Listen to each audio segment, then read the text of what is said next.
και πώς κατάφερε να ξεπεράσει το σακάτεμα και τις πληγές που του είχε κάνει ο πατέρας του.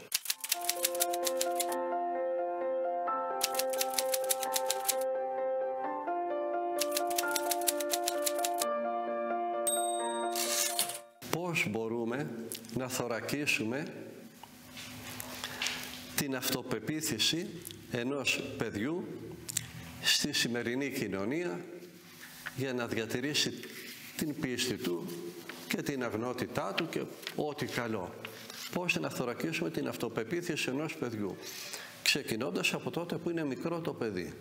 Όταν το παιδί έχει γίνει πια άντρας, τι να θωρακίσουμε και πώς να τονώσουμε την αυτοπεποίθησή του. Από όταν είναι μικρό το παιδί, από τότε θα του δίνετε κουράγιο και θα τον ουθετείτε και θα το συμβουλεύετε και θα το τιμωρείτε όταν κάνει ζημιές, αλλά να καταλαβαίνει το γιατί, και θα του δίνετε θάρρος, κουράγιο.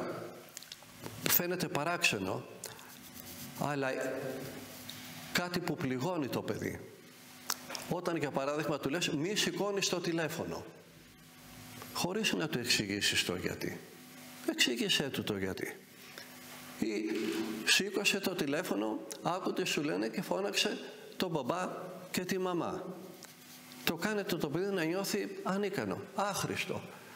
Ότι σε κάθε του κίνηση μπορεί να κάνει λάθος, μπορεί να κάνει ζημιά. Ήμουν σε ένα σπίτι, χτυπάει το τηλέφωνο, τρέχει ο πιτσιρίκος, σπιρτούλης, στο μυαλό του πέταγε σπίθες.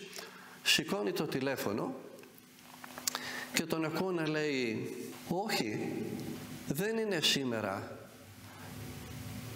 η γιορτή της μαμάς, αλλά αφού είχατε την ευγενή καλοσύνη να τηλεφωνήσετε για να ευχηθείτε, να σας δώσω τον πατέρα μου που σήμερα έχει τα γενέθλιά του. Άκου, λέω, το σκασμένο. Μια σταλίτσα τόσο δά. Αφού είχατε την ευγενή καλοσύνη να τηλεφωνήσετε, να σας δώσω τον πατέρα μου να το ευχηθείτε για τα γενέθλιά του. Έτσι πρέπει να δίνουμε θάρρος στα παιδιά. Να ξέρουν ότι υπάρχουν, ότι κάτι είναι, ότι τα εκτιμάμε. Αυτό τονίζει την αυτοπεποίθησή τους. Αυτό τα κάνει να μην είναι φοβητσιάρικα, να μην είναι δειλά, να μην είναι συναισθαλμένα. Να μην τα υποβιβάζουμε, να μην τα μειώνουμε. Είσαι τούτο, είσαι το ένα, είσαι τ' άλλο. Όχι, αυτό που έκανες δεν είναι σωστό. Γιατί? Να του εξηγούμε και το λόγο. Σιγά σιγά θα καταλάβει το παιδί. Ποτέ μην το συγκρίνουμε με άλλους. Είδες εκείνος τι πήρε στα μαθήματά του, εσύ τι πήρες? Είδες η τάδε στα αγγλικά πόσο πήρε, εσύ γιατί δεν πήρες τόσο? Το σκοτώνετε το παιδί. Το κάνετε σκουπίδι, το σακατεύετε και αυτό θα μείνει σε όλη του τη ζωή. Προσέξτε, θα το επιβραβεύετε όταν κάνει κάθε τι καλό. Δεν θα το μειώνετε. Θα το εξηγείτε τα λάθη που κάνει. Πάνω σε αυτά μπορεί να μιλάει κανείς πολλή ώρα, αλλά επειδή όπως λένε οι Κινέζοι, μία εικόνα αξίζει όσο 1000 λέξεις, για να μην λέμε 1000 λέξεις, σας συνιστώ να δείτε ένα έργο. Δεν ξέρω πώς είναι ο τίτλος στα ελληνικά. Αγγλικά είναι I can only imagine. Μπορώ μόνο να φανταστώ. Δέστε το. Είναι βιογραφία. Δεν είναι μυθοπλασία, δεν είναι φαντασία. Είναι η πραγματική ιστορία ενός παιδιού που το αγαπούσε η μητέρα του, αλλά είχε έναν σκληρό πατέρα. Έναν πατέρα που δεν ήξερε πώς του μίλαγε, που το χτύπαγε, που το μάλωνε, που του έλεγε συνέχεια δεν θα πετύχεις ποτέ τίποτα στη ζωή σου, γιατί το μικρό ήταν ο καλλιτεχνικός τύπος, του άρεσε το τραγούδι, κοίτα εδώ πώς θα βγάλεις λεφτά, αυτή είναι η πραγματικότητα, και το είχε σακατέψει το παιδί. Και όταν μεγάλωσε το παιδί και έπρεπε να αγωνιστεί, πάντα έκανε πίσω και του ερχόταν στο μυαλό αυτά που του έλεγε ο πατέρας του. Ό,τι και να κάνεις θα είσαι πάντα ένας αποτυχημένος. Να το δείτε το έργο. Να το δείτε οπωσδήποτε. I can only imagine. Πώς το παιδί κατάφερε να το ξεπεράσει. Με τη βοήθεια του Χριστού. Προσέξτε το αυτό. Με τη βοήθεια του Χριστού. Και έγινε μουσικός, έγραψε ένα τραγούδι, το μοναδικό χριστιανικό τραγούδι, ούτε υπήρξε, ούτε υπάρχει, και ένας ως ξέρει αν θα ξαναυπάρξει, που έγινε 3 φορές πλατινένιος δίσκος. Απίστευτη επιτυχία για τα αμερικάνικα τραγούδια. Ποτέ κανένα τραγούδι δεν το κατάφερε. Αυτού του παιδιού. Και τι έγινε αυτό το παιδί και πώς κατάφερε να ξεπεράσει το σακάτεμα και τις πληγές που του είχε κάνει ο πατέρας του. I can only imagine. Το άλλο είναι η βαθιά άκρη του ωκεανού.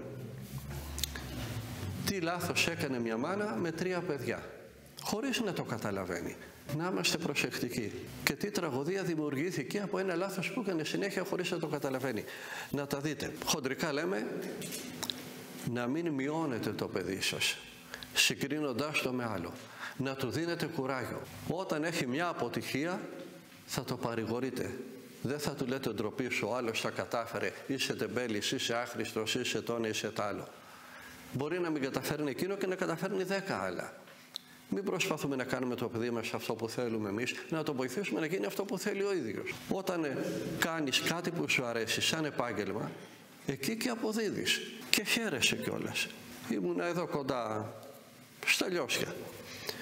Πριν πολλά χρόνια, ένας πατέρας είχε πάρει δώρο στο πιτσιρικάκι του μια σταλίτσα, ούτε θυμάμαι, 5 χρονών ήτανε, πολύ μικρό, ένα video game. Του το είχε δώσει, πήραμε το φυλάδιο οδηγιών, πάμε μέσα και προσπαθήσουμε να το εξηγήσουμε, για να το εξηγήσουμε πώς θα παίξει το παιχνίδι. Ο πατέρας είχε για το κεφάλι του. Δεν έπρεπε να πάρω τέτοιο δύσκολο πράγμα. Για αυτή την ηλικία έπρεπε να πάρω κάτι πιο απλό. Δεν μπορούσαμε να καταλάβουμε πώς θα ξεκινήσει το παιχνίδι και να τα εξηγήσουμε στο μικρούλικο πώς θα παίξει. Τώρα λέει ο πατέρας πώς να του πω ότι πρέπει να του το πάρω πίσω και θα του φέρω κάτι άλλο. Πήγαμε μέσα, πήγα κι εγώ, ο μικρός ήδη έπαιζε. Μην υποτιμάτε τα παιδιά.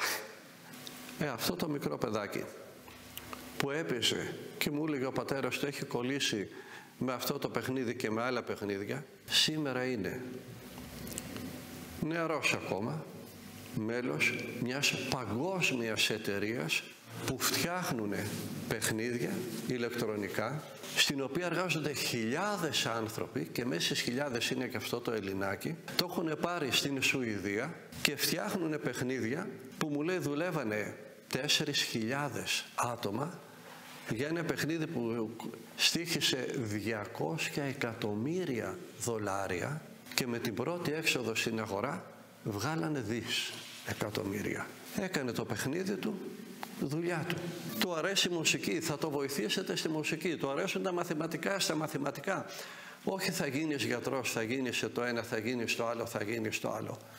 Ξέρω μια άλλη περίπτωση, το παιδί 14 χρονών είχε κάνει εκθέσεις ατομικές ζωγραφικής. Τι είναι αυτά που λες Κωνσταντίνε, η μαμά ήταν ευλαβέστατη. Είχα πάει μια φορά στο σπίτι τους, μου κάνανε το τραπέζι, ενώ τρώγαμε, μας είχε κάνει φαΐ, τρώγαμε. Ο άντρας της, ο γιος, η κόρη και εγώ. Και μας διάβασε από τους ασκητικούς λόγους του Αβάη Σάκ του Σύρου. Λέω, είναι στα καλά της αυτή. Την είχε χτυπήσει ευλάβεια κατά κέφαλα. Περίμενα να δω ότι θα γελάσουν οι άλλοι, αλλά οι άλλοι την ακούγανε σοβαρή.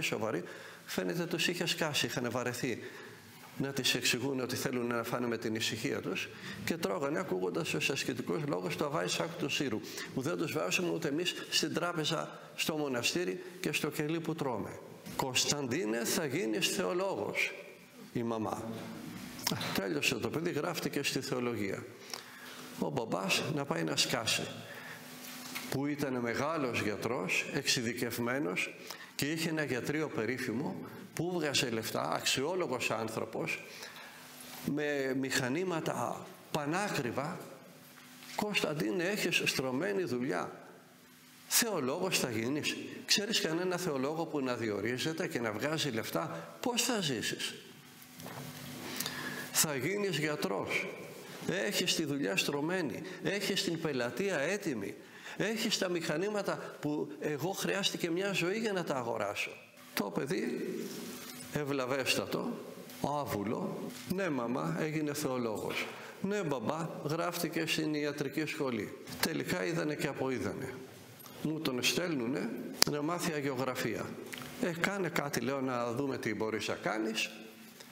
Έκανε μια Παναγία, έμεινα με ανοιχτό το στόμα. Του είχα δώσει ένα χαρτόνι. Το είδαν οι άλλοι πατέρες στη σκήτη Και μου λένε, καλά, τα κάνει τέτοιες εικόνες και τον έβαλε να την κάνει σε χαρτόνι. Πού να φανταστώ τι θα μπορούσε να κάνει.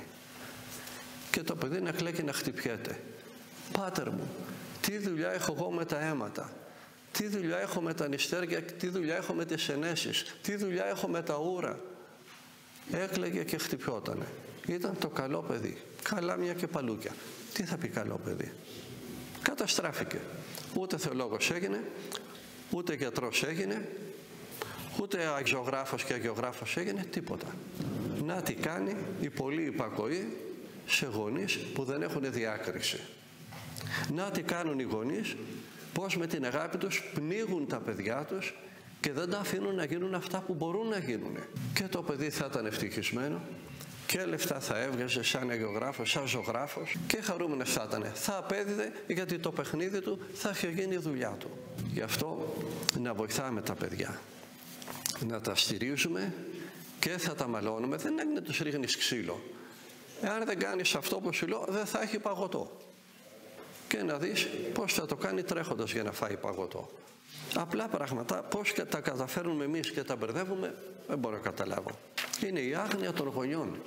Τα παιδιά είναι μια χαρά. Τα παιδιά έχουν όσα προβλήματα τους έχουν δημιουργήσει οι μεγάλοι.